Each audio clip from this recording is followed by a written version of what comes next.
जैसे जैसे घोड़ा गाड़ी काली घाटी की ओर बढ़ रही थी, ठिठुरन भी बढ़ती जा रही थी। ठंड के अलावा रात को भेड़िए बन जाने वाले प्रेतों का डर सबकी हड्डियां तक जमाए दे रहा था।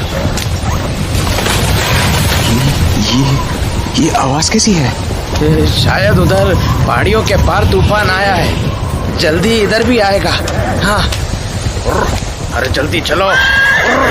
जैसे जैसे घड़ी की सुई आगे बढ़ रही थी, तांगे वाला और बेरहम होता जा रहा था। तभी पहली बार दूर से आती भेड़ियों की आवाज सुनाई दी और साथ ही तांगे वाला पहली बार बोला, 1 घंटा पहले पहुंच गए। आ गई काली घाटी? और क्या, भेड़ियों की आवाज सुनी कोनी, इसके आगे से उन्हीं का राज शुरू होवे। पर थमे लेने वाला तो आया कोनी अभी तलक है? बोलो क्या करें? मैं उतर जाता हूँ यहीं। माथा फिर गया है थारो, जान कोनी प्यारी। यहाँ 10 मिनट भी खड़े रह गए तो भेड़ियां फाड़ खावेंगे, थमे हड्डी तक चबा जावेंगे। तो फिर क्या करूं? इंतजार ही करना पड़ेगा, और चारा कोनी।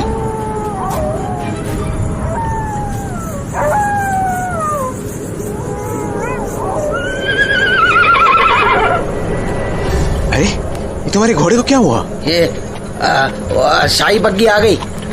उतरो से, यहाँ से आगे वो ही ले जावेंगे तमें। वो सचमुच शाही बग्गी थी।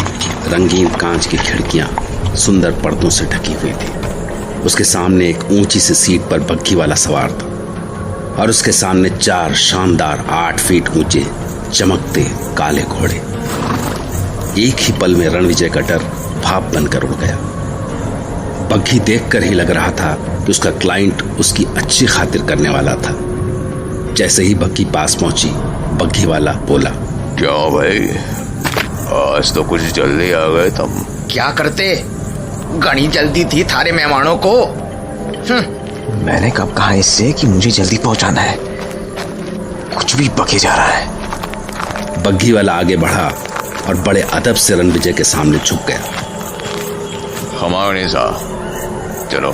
हाँ चलो। जरा रुको से।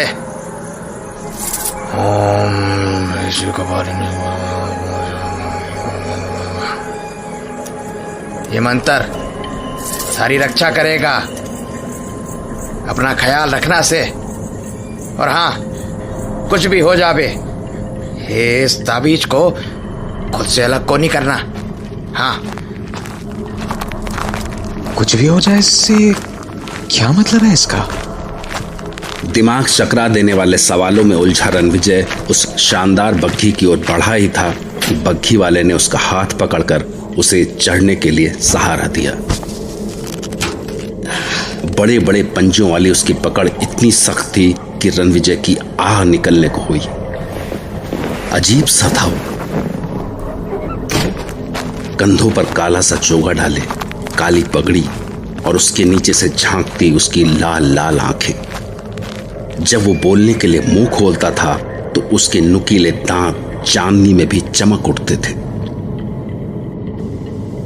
भाई टांगे वाले, सांप का संभाल देना।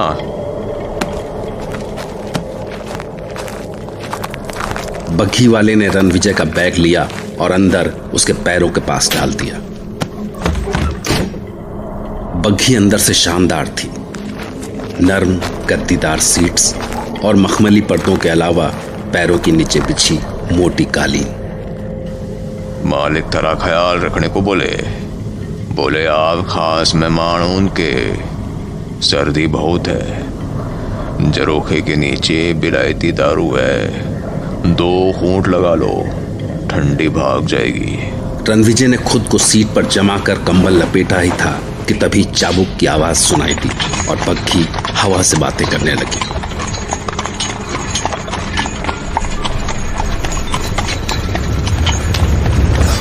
घोड़ों की रफ्तार से लग रहा था जैसे वो और भी जल्दी में थे। पहाड़ी रास्ते के दोनों ओर पेड़ों ने रास्ते के ऊपर छत सी बना ली थी, इसलिए रास्ते पर अंधेरा सा ही था। इसलिए बग्घी को बस उसके आगे दोनों ओर लगी पीतल की लालटेनों की रोशनी का ही सहारा था। क्या कहते हो, कब तक पहुंच जाएंगे रत्नागढ़? चलो। हाँ भाई, कुछ पूछा मैंने, कोई जवाब नहीं। ये जगह ही अजीब नहीं है, यहाँ के लोग तो उससे भी अजीब है।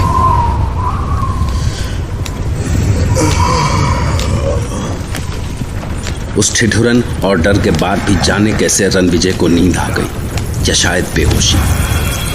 उसे लगा जैसे कोई पंजे उसकी गर्दन की ओर बढ़ रहे हैं। अपनी पूरी कोशिश के बाद भी वो उन्हें अपनी गर्दन की ओर बढ़ने से नहीं रोक पा रहा था।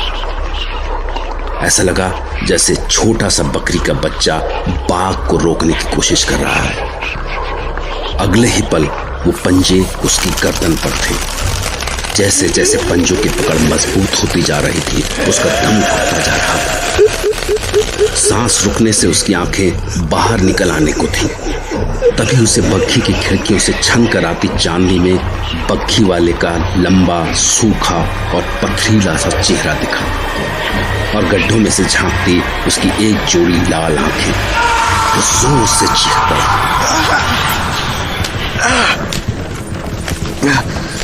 क्या हो गया सा?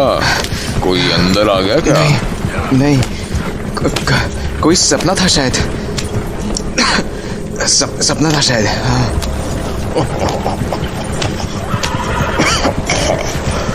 तब चिंता कौन है, ठाठ से बैठो, अब तो रास्ता भी अच्छा है। क्या कहा तुमने? कोई अंदर आ गया क्या? क्या मतलब? कौन आ सकता था अंदर? जान दो सा। वो सब ना जानो तभी अच्छा।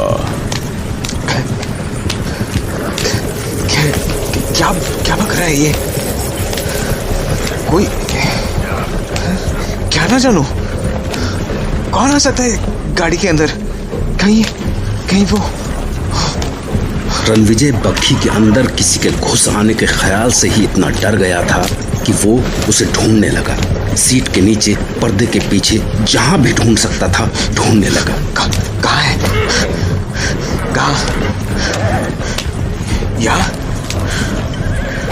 कहाँ गया? कहाँ है वो? अंधेरे में कुछ दिख भी तो नहीं रहा।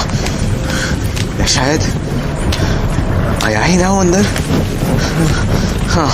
हाँ, शायद कोई नहीं आया अंदर। हाँ। बग्घी इतनी तेज रफ्तार से चली जा रही थी कि अगर पहिए के नीचे कोई पत्थर आ जाता तो वो घोड़ों समेत सैकड़ों फीट नीचे खाई में गिरते और भेड़ियों का शिकार बन जाते। ये हो क्या रहा है? बग्घी बार बार उसी रास्ते से क्यों गुजर रही है? हाँ? क्या ये उसी रास्ते पर चक्कर काट रहा है? हाँ? सड़क के बाईं ओर वो टेढ़ा सा पेड़ चौथी बार दिखा है अभी भी। पर क्यों कर रही है ऐसा? क्या मैं जिंदगी भर इन्हीं पहाड़ियों में भटकता रहूंगा? पूछूं उसे। सुनो। नहीं, क्या फायदा, ये जवाब तो देने से रहा। कुछ देर बाद उसे वक्त का ध्यान आया और उसने अपनी पॉकेट से निकालकर माचिस जलाई। समय क्या हुआ है? 12:30। हे भगवान, उस सवारी ने कहा तो था कि काली घाटी में आधी रात के बाद भेड़िए बन जाने वाले प्रेतों का राज होता है। तो क्या ये जानबूझकर रास्ते में आधी रात कर देना चाहता था?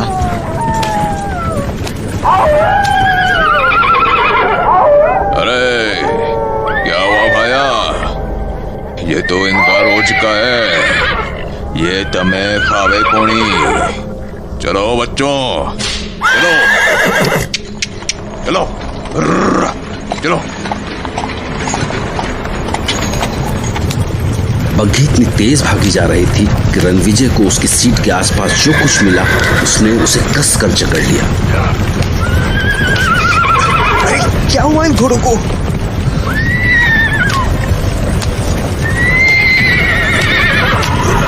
रोको इन्हें, भगवान के लिए इन्हें रोकते क्यों नहीं?